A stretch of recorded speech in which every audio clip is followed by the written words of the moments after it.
So today on SPEEDhaus, we're going to be working on a BMW 435i, and we're going to be doing the first 3 mods you should do on your BMW. First off, we're going to be doing a charge pipe, because you definitely need a charge pipe, because as soon as you start building boost, extra boost past factory, you're going to blow this bad boy right off the bat. So you need a charge pipe, and then to help with some intake air temperatures, an intercooler is nice. If you can afford it and you're able to put it in your car yourself, this 7.5 inch step intercooler is the best way to go. Best intake air temperatures you can possibly get.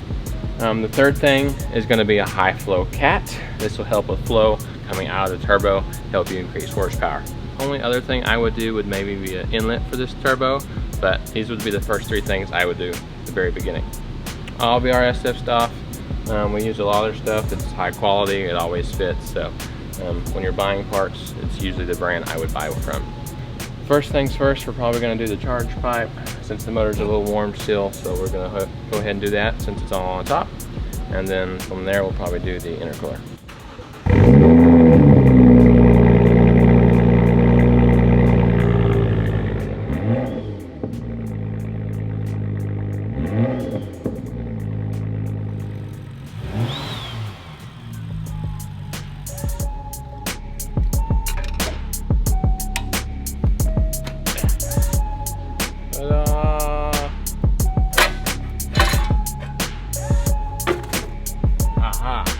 On these N55s that are in your F chassis, you're gonna cut it out.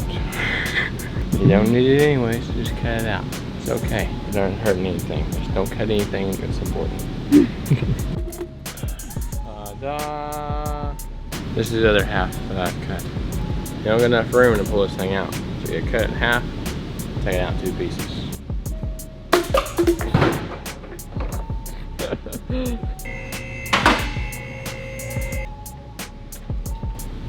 Not now. Not now? Show them in the car.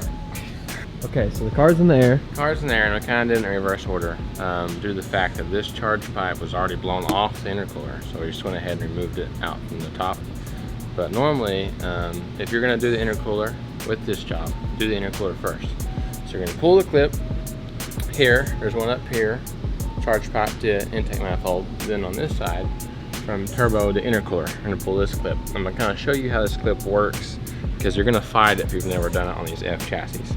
So this top part is what's going to fight you.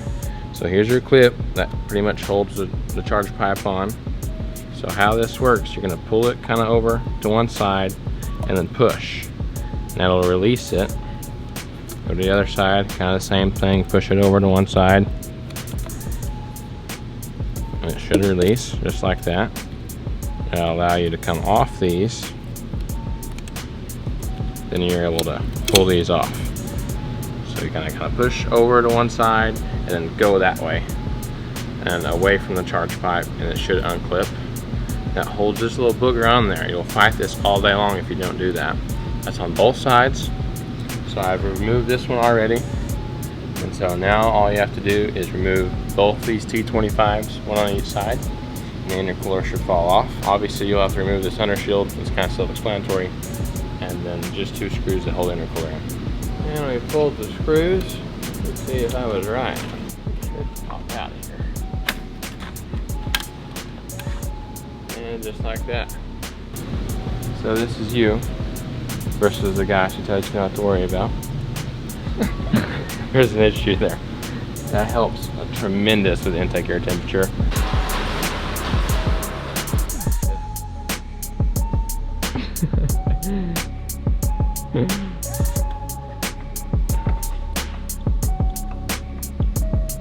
Intercooler's in. Intercooler's in. Now we'll lower it down, maybe even put the charge pipe in since we're going to be back up there. So we can undo the 202 sensors up top, run them down to the bottom, and then we'll take the V-band clamp off. We'll take this clamp off here, and then we'll show you a trick on how to get this downpipe off. This one won't be an issue, but on the B58 cars and some of the other N55 cars, we'll show you a little trick to pull the exhaust back to get the slide off. Okay, so we're back down underneath the car. We undid the 202 sensors up top. So you're gonna undo the V-band clamp. It's a 13 that holds the downpipe to the turbo. It's pretty easy to get off. You're gonna undo these 2 bolts here. Cover up to come underneath. If you're changing the aftermarket, this bracket will not be needed anymore. So you'll pull both these trans bolts out, 3/14. You'll pull that off. That'll help get this downpipe off. If you don't do that, you're gonna fight it the whole way out. And then from there, even after you have this feed band clamp off, she's probably not gonna come out how you want her to come out. So here's the trick. There's 2 bolts to hold this bracket. It's fell. Hold this bracket, and it holds the exhaust up. So you're gonna pull those 2 bolts, they're E10s, out of the car. You're gonna take the pry bar, kind of something like so. You're gonna pull the exhaust back, and that should allow you enough access to get it out. So that's the trick. Pull those bolts, use a pry bar, allows you to move the exhaust out of the way, allows you to pull this out. Oh yeah, you'll need to switch O2 sensors. Don't get them mixed up. Don't get them mixed up. How you took them out, so I need to put them back in. So here's that one. Here's the high flow catted downpipe. That was backwards. Was it? No, it wasn't.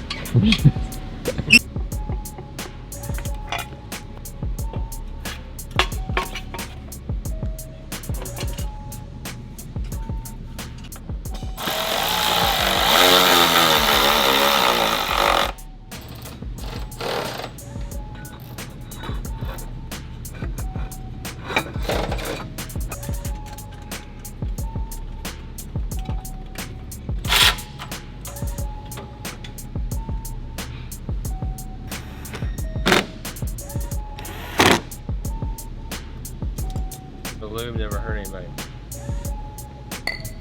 Lube it up. Whether we can make this happen in one go, I don't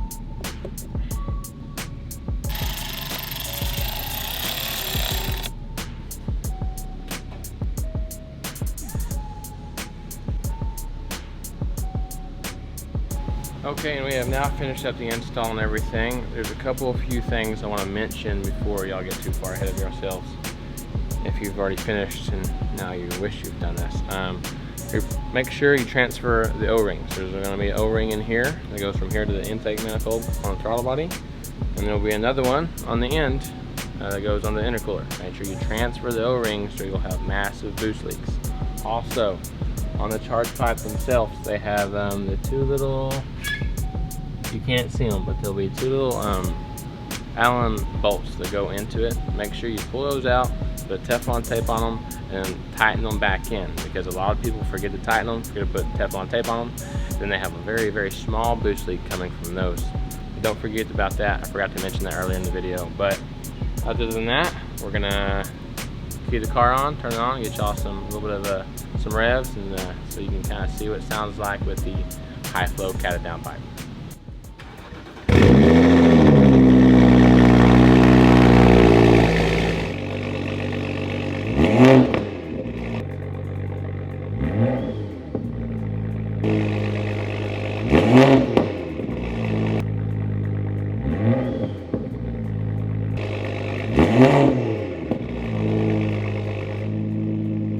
It's a lot louder. It's a lot louder. Now this car has been straight piped as well. There is no exhaust, so if you're wanting to know what it sounds like with a high flow cat downpipe and a full exhaust or full straight pipe exhaust, that's it. Obviously the first clips was a lot quieter. That's a whole lot louder than before.